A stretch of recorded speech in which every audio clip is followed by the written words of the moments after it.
it's an exhaustive decree, that the entire journey, every turn I made, was exhaustively chosen by God beforehand, and my free will is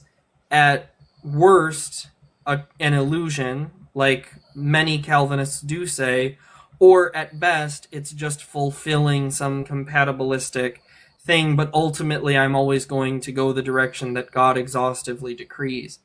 The Orthodox Christian says something a little bit different, and that is that God's will is going to be ultimately accomplished whether I turn to the right or to the left. So if I choose to turn right, but God wants me to end up over here, I will end up over here, irrespective of